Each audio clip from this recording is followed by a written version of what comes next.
Good morning, everyone. Today, now study this topic प्रेजेंपिया। यानी आज हम लोग जो डिजीज़ थी आई इफ़ेक्ट की, जो आई डिफेक्ट होते थे उनकी हमने 2 डिफेक्ट पढ़ लिए थे, मायोपिया एंड हाइपरमाइटोपिया। आज हम लोग प्रेजेंपिया के बारे में पढ़ेंगे, यानी ज़रा दूरदृष्टि डिजीज़ क्या होती है। The power of accumulation of the eye decrease as the weakness of ciliary muscles and lens loses its flexibility with against।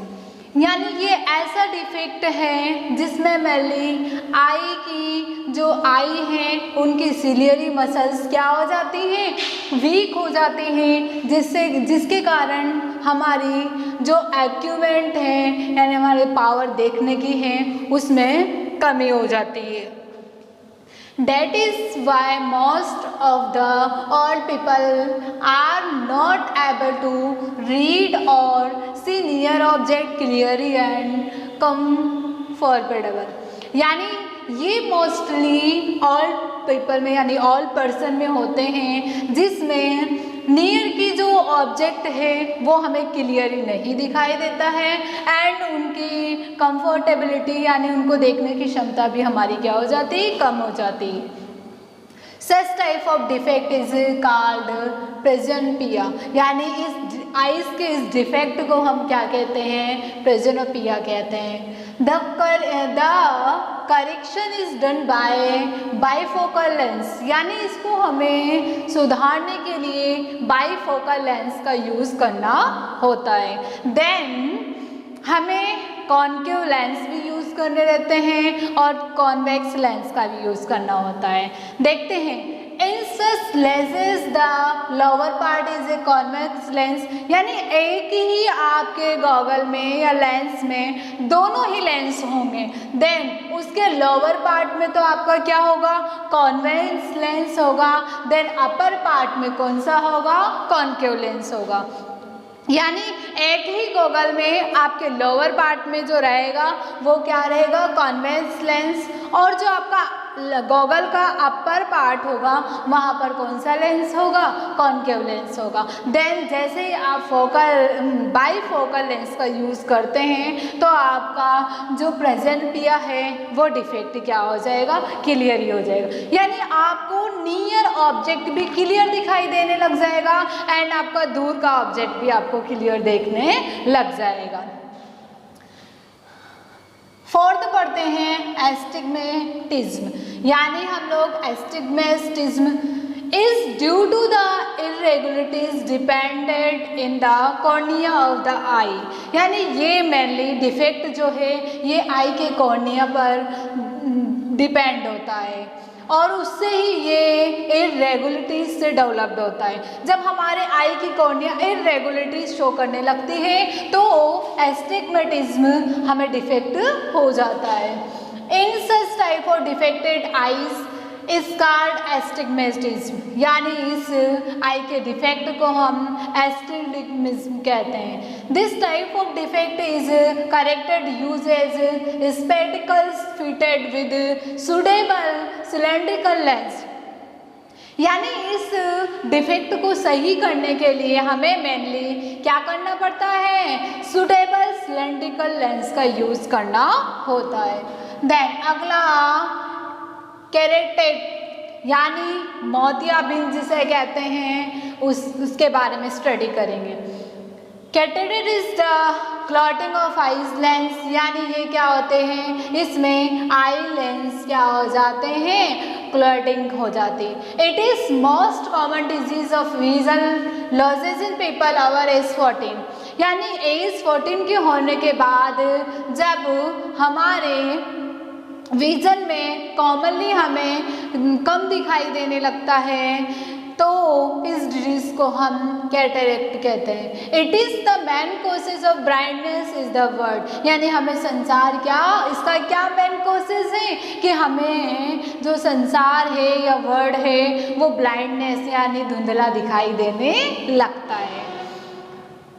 Cataract is removed by the surgery, but person used to thick and dark color spectacle after removing eyes lens. यानी इसको हमें, इस defect को हमें correct करने के लिए हमारे आइज का सर्जरी या ऑपरेशन किया जाता है, जिससे हमारे अंदर जो लेंस खराब हो चुके होते हैं उन लेंसों को रिमूव किया जाता है। Artificial lens is fitted after the remove of contact eyes, यानी मेनली हमें आर्टिफिशियल लेंस को रिमूव, जो हमारी आईज है उसके लेंस को आर्टिफिशियल लेंस से क्या किया जाता है, रिमूव किया जाता है, जिससे हम वापस से हमारी नॉर्मल आईज की तरह क्या कर सकते हैं, देख सकते हैं। देन आपके जो आईज डिफेक्ट थे वो कंप्लीट हुए, यानी 5 थी, कौन कौन सी, मायोपिया, हाइपरमेट्रोपिया, प्रेजेनोपिया, एस्टिग्मेटिज्म और कैरेक्टेड। अगला न्यू टॉपिक देन स्टडी करते हैं हम लोग रिफ्लेक्शन। स्टार्टिंग में हमने रिफ्लेक्शन के बारे में पढ़ा था और अब पढ़ेंगे रिफ्रैक्शन के बारे में। Then the distortion can be seen when a pencil is submerged in glass half filled in water, यानी हमने एक ग्लास को क्या किया, हाफ वाटर से फिल कर लिया, देन उसमें हमने क्या किया, एक पेंसिल को डाला। The reason behind the blinding of an object partially submerged in water is that light from different direction appear to be bent, यानी जब हम पेंसिल को हाफ भरे हुए ग्लास में क्या करते हैं, डालते हैं, तो आपको पेंसिल है वो ऊपर उठी हुई, यानी सब मार्जिन से अपर सरफेस पर आपको मुड़ी हुई दिखाई देगी।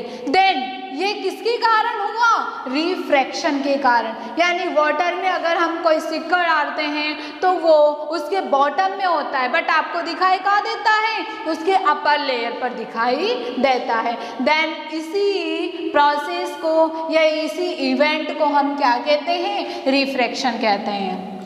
अगला एग्जाम्पल है, the coin palace is glass tumbler appear to be raises and rest from coin first travel in water and interesting into eyes, यानी हम एक ग्लास में क्या करते हैं, कॉइन को रखते हैं और उस पर हम कोई रेजेस डालते हैं तो कॉइन हमें ऊपर ट्रेवल करता हुआ दिखाई देता है।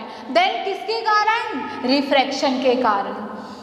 The speed of light in vacuum is 3 × 10⁸ metre पर सेकेंड, यानी ये मोस्टली जो इस लाइट की स्पीड होती है वैक्यूम की कितनी होती है, 3 × 10⁸ मीटर पर सेकेंड। अब हम इसकी एक रेक्टेंगल ग्लास स्लैब लेते हैं जिस पर हमने 2 पॉइंट क्या किए, ABCD, यानी हमने एक ग्लास की स्लैब ली जिस पर हम 2 क्या डालते हैं, रेजेस डालते हैं, M और M यानी N और N नॉर्मल है और M भी नॉर्मल है। सबसे पहले हम इस पर जो P पॉइंट है इससे क्या डालते हैं, इंसिडेंट रेज डालते हैं। जैसे ही इंसिडेंट रेज डालते हैं तो हमें आई एंगल क्या होता है, अपेयर होता है। देन ये इंसिडेंट रेज क्या हो जाती है, रिफ्रैक्टेड हो जाती है और एंगल R का फॉर्मेशन करती है। देन जैसे ही रिफ्रैक्टेड होती है तो दूसरी M से क्या होती है, टकराती है। जैसे ही ये इससे टकराती है उसके अदर पार्ट में लोअर की तरफ एक और ये रिफ्रैक्टेड हो जाती है। जैसे ही रिफ्रैक्टेड होती है उसके एंगल के बीच में E एंगल क्या होता है, अपेयर हो जाता है। देन इसका हम लोग सम देखते हैं, साइन I/sin R, क्योंकि I क्या है हमारा, इंसिडेंट एंगल है और R क्या है हमारा, रिफ्लेक्टेड एंगल है। देन ये क्या है, कांस्टेंट है, यानी इसकी वैल्यू कांस्टेंट है।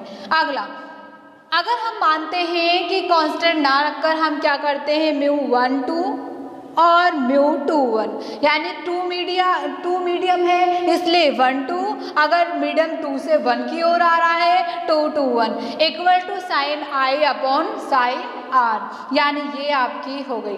देन आप μ21 की वैल्यू क्या करते हो, अपेयर करते हो, तो V1/V2, ये आपका क्या हो गया, रिफ्रैक्शन हो गया, जिसकी वैल्यू आप किसी भी सम के द्वारा निकाल सकते हैं।